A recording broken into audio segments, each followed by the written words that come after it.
I watch Tucker Carlson fairly regularly, and sometimes that bleeds into me watching Sean Hannity briefly, as long as I can take it.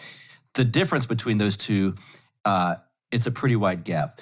But the first 10 minutes last night of Sean Hannity was pointing out hypocrisy on the left and saying, could you imagine if that was us saying that? Could you imagine if a Republican, that whole thing? Can you talk about that?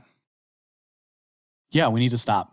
Yeah. We need to stop doing that. It's a very natural thing, but it's funny because like someone like Sean Hannity has been on TV as long as I've been, paying attention to politics and the news. He's probably been on the radio as long as I've been alive. And he's still talking about the hypocrisy of the left and how, oh my gosh. Now, why do we do that? We do that because it's a nice emotional release. So my point is never to I'm not trying to take that away from people or saying to the person who just consumes news, right? And to the person who consumes news, you're right to feel that way. Right. And so what somebody like Sean Hannity is doing is capitalizing on that feeling and giving you that emotional release. What I think people should be doing is feeling that emotion, right? Feel the emotion in the moment, but you have to figure out a way to move beyond that. And one of the reasons why conservatism, I think, has issues and why they've, the broader conservative movement, what has it actually conserved, is a very important question to ask in 2022. I think part of that is because they never move off that idea of, well, they're just hypocrites. Oh my gosh, it's a double standard. Yeah, it's a double standard. That's a different game you play when you understand that it's a double standard. So you better start playing that game properly. And I think that's definitely the, again, going back to the corporate like cable news format and like old school AM talk radio and how YouTube and podcasting has really broken that mold it shows the hypocrisy. That's the word that came to mind. But it shows, what it does is it shows the way you can actually access and interface with information in a better way. Right. Again, I'm not really sure. Sean Hannity, I don't know how many young people are listening to him. I don't mean that to be disrespectful. No, I'm sure I could have a drink with the guy. I kind of just say that because it's something you say.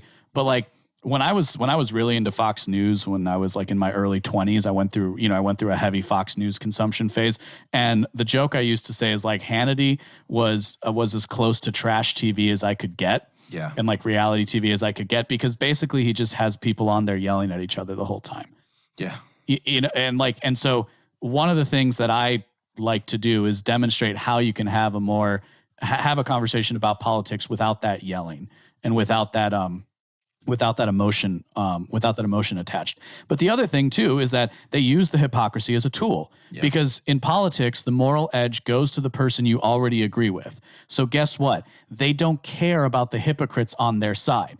And in general, you tend to excuse hypocrisy of people, quote unquote, on your side as opposed to people on the other side, right? If you're a Patriots fan, you're going to defend or a Houston Astros fan, you're going to defend you're going to defend the calling, the strike calling or whatever, like calling the pitches or like stealing people's playbook or things like that. But if you're outside of that, it's, oh my gosh, Bill Belichick is the worst coach in the history of the world. Tom Brady is a fake, a phony, right? Like this is just kind of how we naturally are as people. There's nothing wrong with that. What I'm saying is we can go further. And when you understand that the hypocrisy is actually useful, right? Because it's kind of a bungee effect where like you're super outraged, but in 6 months your friend is super outraged. You kind of get pissed off because they probably told you off 6 months ago, as it relates to mask wearing or anything else that we see. This is also a reinforcement of the social control. It is the case, right? What's the old adage? It's if you're fighting amongst each other, you're not looking up to see who's controlling you.